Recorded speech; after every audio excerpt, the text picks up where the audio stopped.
I've stated before that I prefer Star Wars to Star Trek, and whenever someone argues that Trek is better, they almost inevitably say it's because Trek uses real science, that it's about science. Well, here's the thing. Regardless of what it's called, the science fiction genre ain't just about science. Let's remember that half of the name is fiction, after all.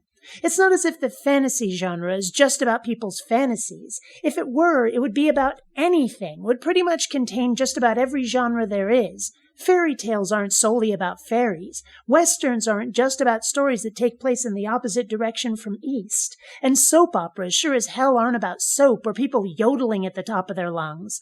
The label we've given a type of story doesn't determine what the story must be about. It's a generalization at best, and sometimes has nothing at all to do with the story being told. For example, soap operas are called such because the target audience was housewives who were expected to be stay-at-home moms that spent all their time cleaning, and thus the commercials were usually for dish detergent and the like. And the opera part was because of the melodramatic nature of the stories. The term came from a rather sexist era, of course, but the point is that the name of the genre has nothing at all to do with the story being told. So when people start getting snarky about sci-fi stories not being all science-y, and when they start trying to label certain shows or movies as fantasy because of their lack of science focus, they seem to have decided to take genre names literally instead of understanding that they're just labels of convenience. Sci-fi has many subgenres, and my personal favorite is space opera, the adventure stories that are set in a high-tech world. Flash Gordon, Buck Rogers, The Last Starfighter, and especially Star Wars. I could name lots of others, many of them by Roger Corman, but the point is that space opera is still sci-fi, even if every last scrap of science in it breaks real-world science, and it is so because of the type of story it tells and the kind of world it's set in. And hell, it's not like Trek really uses all that much real science. The term technobabble is a real thing.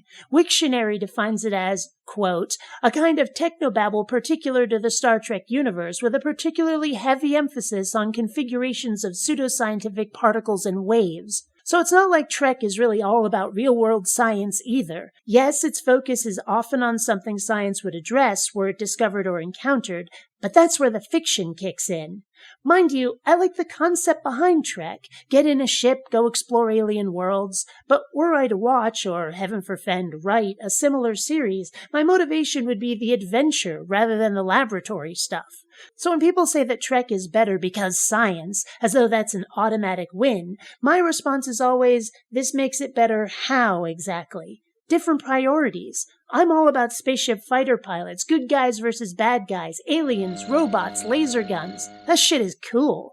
And if you're not, fine. But don't go saying it's not sci-fi, or that it's automatically lesser because of it. Seriously, stop that.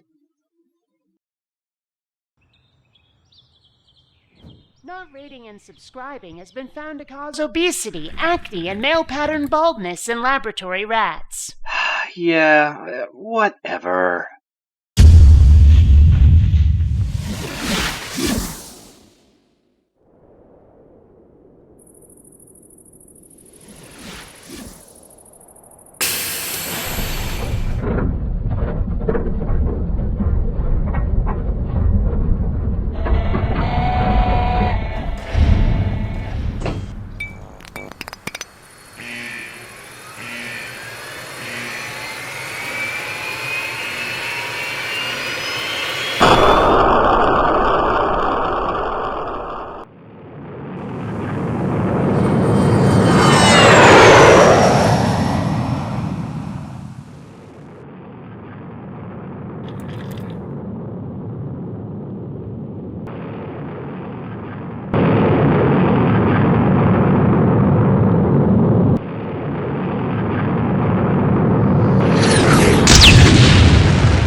Don't let this happen to you. Be sure to rate and subscribe.